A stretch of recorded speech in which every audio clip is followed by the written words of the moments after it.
everyone, it's Monica. Welcome back to Homeschool Voices. Today I'm really excited because I have an interview for you with a working mom who also homeschools through a charter. Check it out. So here we have Angelica. Thank you so much for coming on today and telling me about your story. How are you doing? I'm doing good. Thank you for having me. You're welcome. So you are a working mom and you also homeschool, right? Correct. Yes. So tell me about your family, how many kids you have, how you've gotten this whole homeschool journey, and how working happened. Has it always happened? Things like that. I work full time. I do have two children. My son's 13, in eighth grade this year. My daughter is 7, and she just started second grade. And this is her first year homeschooling, but I've homeschooled my son since fifth grade. So this is our fourth year with him. Okay. Me and my husband, but I'm the main homeschooling individual in the household. And I do work 9 to 5. Wow. And five, like just Monday to Friday kind of thing? Monday through Friday. Wow. So, what made you get into homeschooling to begin with?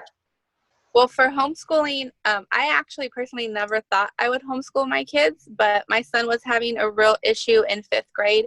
We started fifth grade. He was public. He went to public school since kindergarten. We started fifth grade, and I noticed that he was kind of just not the same. And so I kept asking him, "What is wrong? How's school going?" And he was like, "I'm okay. It's fine." And come to find out, he was being bullied. They were not letting him eat lunch. They were destroying his lunch. My child was a soup and salad type of eater. He didn't bring your traditional chips and a sandwich. He brought a thermos full of soup and a side salad, and they would drench it in like taco sauce and stuff that he didn't want to eat. So it came to the point where he wasn't eating, and I was like, "You need to eat."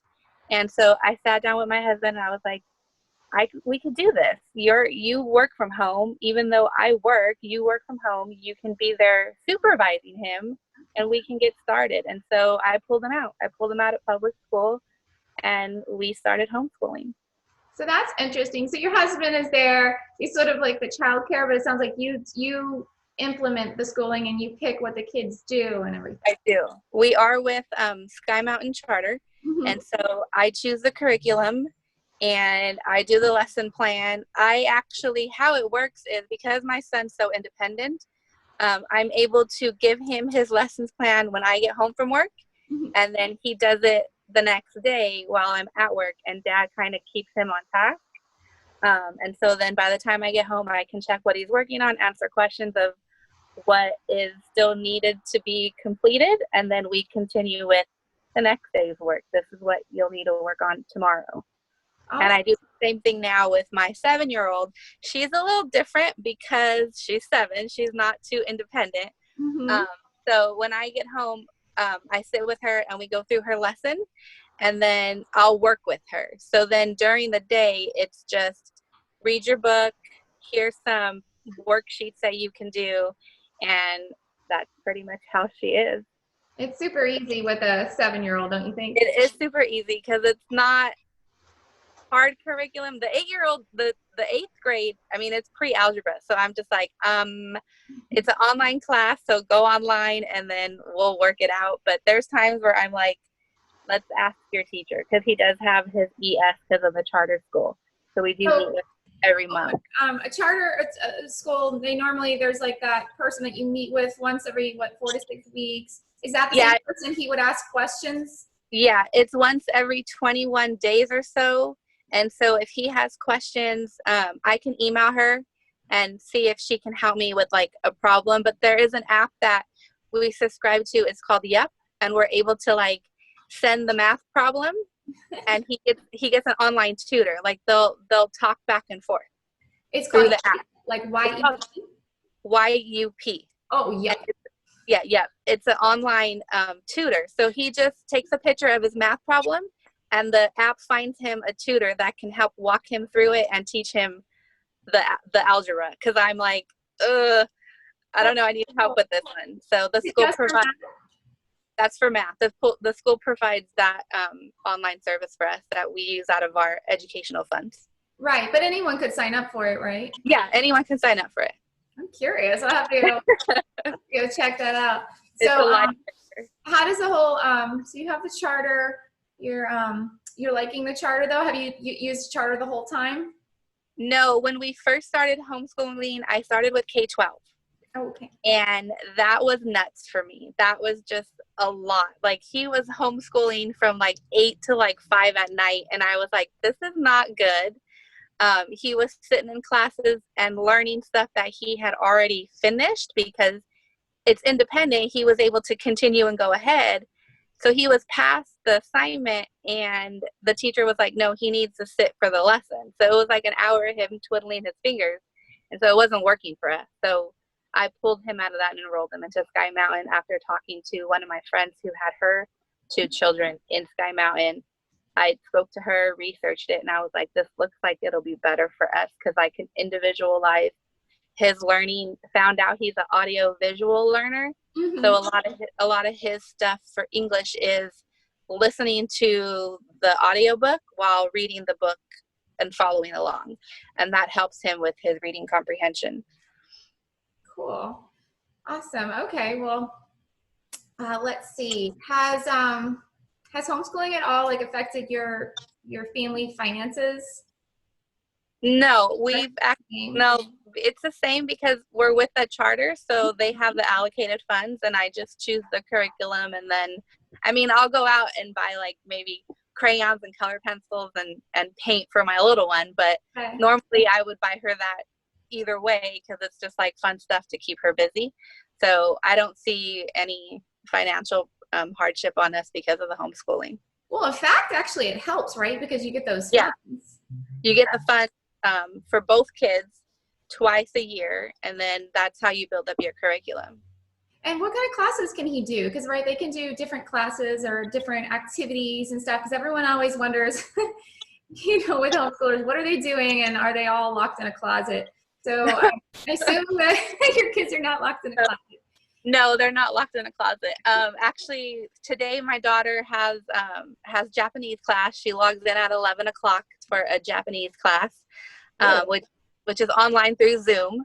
So she has her teacher online, and then there's another student in the class with her. So she's able to talk to the student and like get to know her new online friend, I guess you can say. And then my son has the same Japanese class, but tomorrow at 9 because it's a high school class. So he logs on Zoom and does that. And then they both take ukulele on Mondays. So they both work a musical instrument. And then she's going to be starting an art class. And then he wants to start like a CrossFit. So when my next funds are available, he'll be going to CrossFit because we get to choose. There's a whole list of vendors that you go onto the school website, and they have all the approved vendors. Okay. You can choose which vendors are available.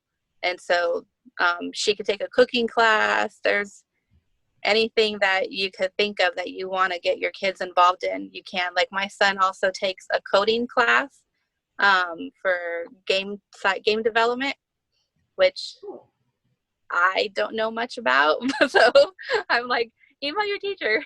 Yeah. My son did something like that, and he would get stuck, and I am just like, I don't know what to tell you. I don't know how to do it. You're gonna have to figure it out because it's not. I'm like, go back to the beginning where you entered your code. Start over again. Yeah. So, yeah. I'm curious about the. Oh, go ahead. It's whatever you feel like they would like to do. That's the whole thing that I like about homeschooling is like, I asked them, what would you like to do this year? Mm-hmm. And both of them were like, well, my daughter first was like, I want to do the ukulele. So I was like, okay. So then she got her ukulele. I was playing it. And my son's like, I want one. And I was like, you want to sign up for the class? And he was like, yeah. And so we signed him up. So they're both taking the class together, individualized with the teacher. And those are the music classes online, or are they? No, the teacher comes to us. Oh, cool. So they're in your home.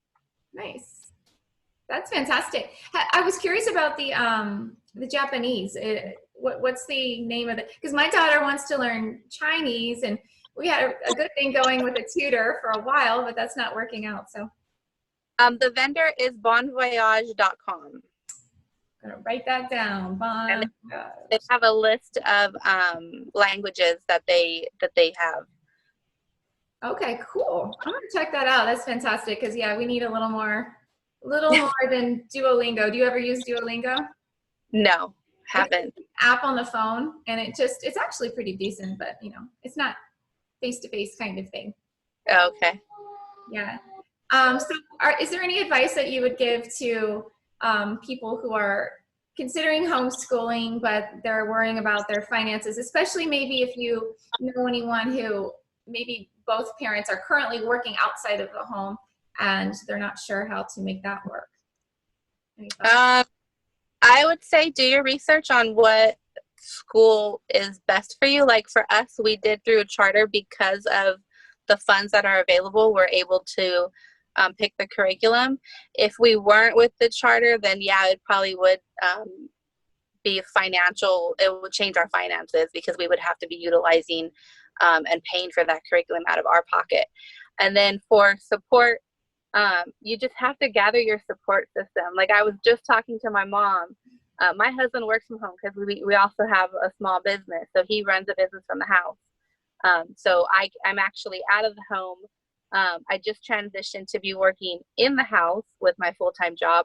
But had we both been working out of the home, my mother would be the one probably supervising my children during the day. That's the whole thing. Because if you're out of the house, yeah, someone needs to be there while they're not in school, like in a public school. They need to have supervision. Yeah. So I was telling her if I was working and Alan was working as my husband, my parents are retired, so it would be them pretty much watching the kids while they're homeschooled. But like they're my support system. Like Alyssa, she had a watercolor class that was canceled, but it was on Fridays, and Fridays I go into the office now, and so I was like, oh my god, I put you in a class, and how am I going to get you there? And so I was like, oh, Grandpa could take you. My dad's like, yeah, I could take her, I don't mind. So he would come, and he came and picked her up, and then we found out the class was canceled. So but they're my support system for if we're not home. So like for instance, if my husband has to leave the house, my parents will come over and sit with the kids while they're in the house. So it's just a matter of if you have a support system, what direction of the school you want to go to, and if it's appropriate for your kid. Because like my son was homeschooled since 5th grade. We didn't pull my daughter until out just recently because she's a social butterfly. I thought that maybe she wouldn't excel in homeschool because of all their interaction that she wanted with people. Mm-hmm. But it turns out she loves it. She's still in Girl Scouts, so she's still getting that socialization with her friends, and it's still the same troop that she's been in for 2 years, so she's not missing any of that. Oh, I want to be with my friends. She sees them at her Girl Scout troop. She's making new friends online. She'll make new friends on her when we do the vendor outings and we go to her outside classrooms as opposed to just being in the house. Yeah. The same thing with my son. When we sign him up for vendors classes, when he has to go, there's other kids there, so that socializes them, and he gets to meet new people, make new friends. But yeah, it's just a matter of researching and seeing what best options are available for your family. Yeah, it seems that I spoke with another mom who works as well, and she said the same thing about you have to get your support network in place, which makes a lot of sense. I think it would be hard to do if you didn't at least have a couple of friends or a family member or something that could occasionally help you out, right? Correct. Yeah, that's correct. Because I mean, like sometimes my husband will have an appointment and it's like, okay, now we have 2 kids at home. But I luckily, with my position, I transferred into working remotely from home, just having to go into the office on Fridays. So now he's able to go and leave without having to worry about, let me call someone to come stay here. Because it's not something you think about, because normally your kids are in school and so you can leave your house. And so he's just like, oh, wait, the 7-year-old's here. Because the 13-year-old, he's independent. Yeah. But the 7-year-old, you can't just leave her. So he's like, oh, now that you're working from home, I'm like, yeah, you can just leave. Yeah, that's pretty cool. And it sounds like you kind of just switched to, I think that's a lot of a big thing that people sort of don't know what to do with is you sort of switch the teaching time and the homework time. So it's like the homework time is basically during the day. And if you need to give more direct instruction, you would do it in the evenings. Yeah. Yeah, we have to find out what schedule worked for us. And because I was actually in the office Monday through Friday before, I would get home, start dinner, and then we would school while dinner was cooking, get your lesson plan, and then you work on your assignment when mom's not here. So that way I can help you when I get home. And we're still keeping that same pattern, even though I'm in the house, because I'm still working. We're still keeping that same pattern as, here's your lesson, work on it in the afternoon or in the morning whenever you get up, and then have it done by the time I'm off of work. So that way I can see what your progress is and if you need help. And of course my daughter sees me and she's like, Mom, and I'm like, okay, let me see what you need, and I'll get her back on task, or I'll just tell her, wait till lunch, wait till 1 o'clock, and she's like, oh, okay, so I can clock out and help you. So my kids are making me laugh. They're like sneaking by. How do you how do you go about planning? So what they're going to do in a year? Because I know you said that they have input, but it sounds like maybe you decide on some things too. So how do you go about making those decisions for what you're going to do?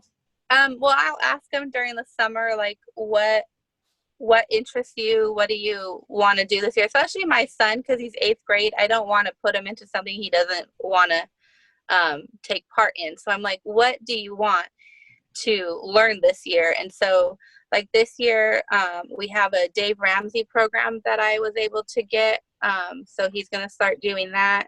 That's really cool. I love that. Later in the year, I have to get him started on that. And so it's just things like that. Like I find out, normally I ask them what they want, and then I'll try and find a vendor that matches that interest for like an outside class for them. And then we stick with what works for us with math. So like his math is teaching textbooks. So that's what we use for him. Okay. And then he likes how we both like how moving beyond the page works. So like we're using that curriculum. Is it where it's reading, or it's an all-inclusive. So it's his English, his science, his history all together. They all match. So like what he's reading matches what he's learning in history, and then science kind of intertwines with that. So works wonderful for us. It's all laid out for me. Like I get my teacher guide in the back of the book so that I can see how to give him the lesson and answer questions. And he's got his workbook that I just give him a monthly calendar. I'll sit like on a weekend and plan out like the month of like what he should be on task for during those certain days. And then he just goes with it. So I'm like, for this week, it's like you're working on chapter 3 in math. And so he knows, he'll look to see like how many lessons he has and then divide it about the week to keep on track. Nice. So it sounds like you have your core stuff, you have your math, and then you have your sort of all-inclusive curriculum with science and history and literature and writing. And yeah. From there, you ask them, what other things do you want to learn? What other classes do you want to do? Yes. That's very cool. I like the, it was Move Beyond the Page. Is that Moving beyond the page. It's all inclusive, and it helps because it's laid out for me. Like I can see the lessons, and it tells you like this lesson will take like 2 days. And so when I plan it out, and obviously it's homeschool, so it's not like, oh, you didn't get your work done, oh my God. So it's just like, if you didn't get your work done, just work on it tomorrow, like just keep doing it. Like on Friday, he doesn't have, I think I just have science for him on Friday. So I tell him that day is utilized to catch up. Like if you miss something during the week or you need to review something, just use it to catch up. And he's like, oh, okay. So it's not like brick and mortar where it's due that day. I'm just like, no, it's just this calendar is to keep you on task. Yeah, I feel like there's more focus on learning rather than deadlines, and I suppose that there's benefits and drawbacks to that, but that's how we are too. There's you didn't get it done, we'll work on the weekend, or, maybe we'll Yeah. just maybe I just assign too much, so I can adjust Yeah. things. Yeah. So Yeah. that's And cool. I always tell them if it's too much, let me know, because I don't want you spending like a full 8-hour day on it. You don't need to. It's like, just read your chapters and answer the questions and move along as best as you can. And he's like, oh, okay. And so it works out. It's just, I just try to explain to him, like, that calendar is for me mostly just to keep you on track and see where we're at. But it's not like it's due by then. It's just that this is what I want to accomplish, because he's going into high school. They're going to be on semesters. They're going to have certain classes that he needs to finish by a certain time. So I'm trying to get him to not procrastinate, because my son's a real big procrastinator. Yeah. So I'm just like, that's the calendar for you, so you don't procrastinate. Yeah, we know a little bit about that around here too. But it sounds like it's been a good thing. You've been doing homeschooling with him for 4 years now. Yeah. And how has it been positive for the whole family unit? Have you noticed a difference in the relationships, with your children, with your siblings, and with you and your children, and your husband and your children? Oh, definitely. Because we're there with them, I feel like we're a lot closer. And then they come to us like all the time for anything. It's just like mom or dad. And my husband's a real tech. He's a computer technician. So he's starting with my son to show him how to take apart and put together computers. And so my daughter will eventually start learning how to do that too, just to give him a trade. And since dad knows how to do it, you have your teacher right here in front of you. Yeah. And it's good because me and my husband kind of go off each other. Like, he loves science and history, so every now and then I'm like, okay, you explain this lesson, or you help with this question. And so he's like, oh, okay. Or we have this experiment to do, and he's like, ooh, experiments, let me do this one. So like, I actually have a shark in my closet that they have to dissect, which we got from the school for like a vendor. So my husband's like, when are you doing that? And I'm like, when I get there, I'll let you know. I have a shark in my closet. A shark in the people say that, right? you know, Real cool people. funny. That's cool. Yeah, it's kind of a neat thing that you can. It's like you're sharing. I feel like you get a little more of a chance to share yourself with your children when you homeschool. You do. Are there any curriculums, products? You told me about a couple things, but any other just things that have been wonderful for you, or that haven't been good? Like you said, the K-12 really didn't work. And to tell you the truth, that's what I hear from everyone. They say the kids spend way too much time on the computer. But like, are there any other things that didn't work for you, or that worked really, really well for you? Well, the first year we tried moving beyond the page, I tried just to get the workbooks and check out like the reading books at the local library. Mm-hmm. That didn't quite work because sometimes we couldn't find the book, or they were checked out. Yeah. So after that year, I decided just to get the entire curriculum, just to have the books available. I knew the books were there and that we would have them. But that's a good point, because you're so that people can try things out at the library before they buy it. Yeah. And then what did we try last year? I'm trying to think with my son. There was one math. Oh, we also tried using K-12 math curriculum, not going through K-12, but using them as just a vendor. And he didn't like that. So we actually started teaching textbooks one year and did it. And I don't understand why I did not reuse it. Like, we're back to it now. So it's trial and error, I guess you can say. You find what you like and you find what you don't like. But I don't think we found stuff. I think starting K-12 was probably like our least favorite thing in the school year. I think now we're like, okay, what do we do? And I already know what works for us. So that's what I mean. After 4 years, you kind of finally figure out like what he likes and how it works. And so with my daughter, It takes this time. year with my daughter, I started moving on the page with her. So hopefully it'll work for her just like it does for him, Mhm. and that she'll like it. But I still need to get her. The school offers like little quizzes that she can take to find out what type of learner she is. Mhm. And so I need to sit her down and have her do these so I can see if she is just like him, a visual audio learner, or if she's a different type of learner. So, but that's what helps with the charters is you can see and figure out what works best for your kid. Yeah, I mean, what a great thing about homeschooling. You, if a teacher has 30 students, they're not going to be, Yeah, not going to be able to, much less care about, hey, what's the best curriculum for this kid and that kid. I mean, that's exactly. such a nice thing about homeschooling. And that's what happened with my daughter. She was in public school from TK to first grade, and I kept being told she can't read. She doesn't know how to read. And I'm like, yes, she can read. She reads all the time. Oh, that's But what turned out is she's very timid, very shy. She didn't want to read in class. She didn't want to read to the teacher. She just didn't. She was too scared and timid and shy to do it.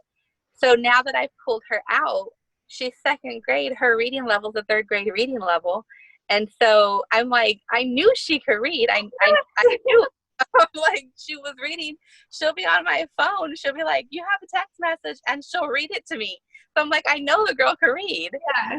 Don't know what the problem is. And I figured out the problem is she does not like to speak up, and she's too shy and timid, which we're working on. Hopefully Girl Scouts will bring her out of her shell, and hopefully like other classes will help her. But Yeah, now, my daughter was super shy, and she at one time faked a tummy ache so she didn't have to go to the soccer class that she wanted to sign up for. And I figured out what was going on, and I made her go, and then she was fine after that. But it's nice to let them sort of come out of their shell in their own time. yeah, she'll get there. But now that she's home, she's reading every day, and I'm like, okay. And it's books that she wants to read, and we go pick them out of the library because she gets books with the curriculum, but I'm just like, you can go pick out extra books. You don't have to just stick to reading just this. And she's like, oh, okay. So she'll come out with a stack of books, however many they'll let her take, and she's reading Yeah, them. So, okay. they let us take 50 books per account. So we regularly have 70 to 100 books. I don't know where they're all hiding. I mean, and I don't lose them, but apparently we have that many on a regular basis at home. Yep. Pretty much. So your son's a little older. Are you looking forward to college yet? Are you making plans for that and thinking in that way, or not really yet? At the moment, I asked him if he plans on it. He says he doesn't know if he plans on going to college. So right now what we're doing is we're trying to get him where he has a trade skill. So like the coding classes that we're enrolling him in is so that he can code. Yeah. And working with his dad, learning how to build and repair and refurbish and customize computers is a trade skill. So we're trying to he always says, I want to run my own business. So we'll be looking into business classes for him and just getting him where if he doesn't go to college, he still has a trade skill to fall back on, and he still has the business skills to maybe start a business of his own. He's really into, that's why we're doing the Dave Ramsey, because he's really into money. And his main reason is, I don't want to go to college because I don't want to be in debt. And so I'm like, good. right? So I'm like, okay, well, we'll have to look into stuff so that you're not in debt if you do choose to go to college. You can get a scholarship if you keep your grades up. And his ES is already talking about A to G courses for him to take. I had what A to G courses are for those who don't know. I'm still trying to figure out what they are. I know they're kind of like honors classes. They're kind of like college prep classes. They're kind of right. College. I don't know completely. I'm going to interview a mom whose kid one kid off to college already, but she mentioned it. And I said, "What the heck is that?" And she said, "Oh, it's something you have to complete all your A to G classes. I think before you can get accepted into state schools? Into state, yeah. That's what because I know that's what she was saying, that well, he'll do A to G so that he can go into college. So I'm assuming that's equivalent to your high school courses when you're in public school, so that they look at you like that. That you could put that on your college apps. Nice. I'll find out more next year or later this year. I think it's cool that you're also thinking in terms of setting him up in life. So I think what a lot of people think of is just, this is what you do. You go to high school, you get good grades, you go to college, you get good grades, and then you get a job, hopefully.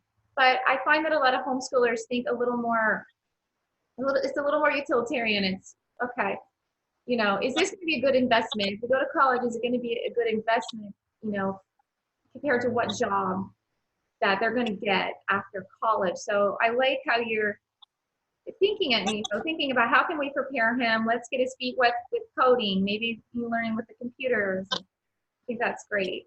Yeah, so his interest is computer gaming, so we're trying to get him stuff for that. And then we're teaching him life skills. Cook a meal, you know, you have to cook a meal. I've taught him how to write a check. You don't get this in public school. Like, I remember graduating and it's just like, what? So every now and then I'm like, okay, we need groceries. And so with these new groceries apps, it's like, open up a Instacart and I'm like, okay, what would you buy for the week? This is your budget. And he's able to like click and figure out like how to feed a family of 4 on this type of budget just within this app. And then of course I go check to make sure that's not like chips and cookies and stuff, because we can't live off of just chips and cookies. Like, you can't do that.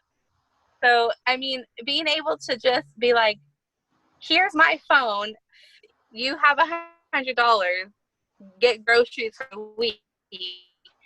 That's something that, I mean, any parent could do that. Even if your child is in public school, you can still do that. You can still, but sometimes we don't think about that. We don't think about teaching them how to live after, once they leave your household. Like, he'll eventually leave. I know he's only 13, but still, it's like you still need to learn this stuff, you know? I mean, because sometimes I ask my husband and he's just kind of like a blank stare, and I'm like, you were never taught how to do that. Yeah. I'm like, maybe I should give you the phone and give you a budget.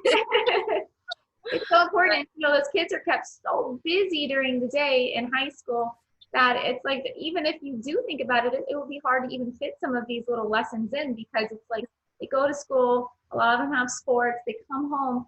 I have a friend whose 10-year-old was doing homework until 10:30 at night. So she's not in middle school. Yeah. So it's kind of easy. It's a lot. It's a lot when, because I have my nephews are in public school, and I see my nephew who's a junior, and between school and extracurricular, he's busy. And I'm like, I'm an adult and I have a household and 2 kids, and I'm not as busy as you. Like, what are you doing? Like, how much work do you have? And then he'll come over and he'll see my kids and he's like, Auntie, don't they have schoolwork? And I'm like, they're done.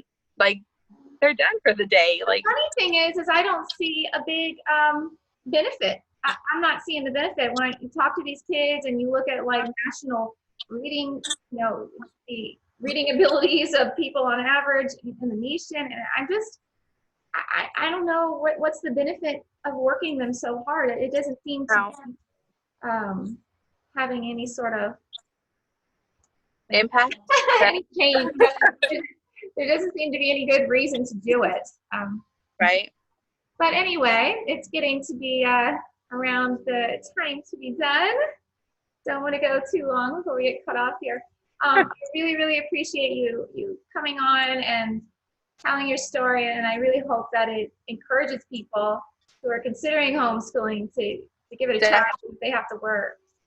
Definitely. You can do it. It's just, like I said, get your support system and then look into what benefits your children. Yes. Awesome. Thank you so much. Thank you. You have a great day. All right. You too. Bye-bye. Bye. That's it. I hope you liked that interview. I hope you found it helpful and maybe a little encouraging. If there's any questions that I didn't ask that you would like me to ask the next time I do an interview, please be sure to put those in the comments, or any ideas maybe for a different type of homeschooling family that you're curious about, and maybe I can find one and interview them for you. So if you like this video, please click thumbs up, and if you want to see more videos like this, please click subscribe and the notification bell next to it. In the meantime, happy homeschooling and have a great day.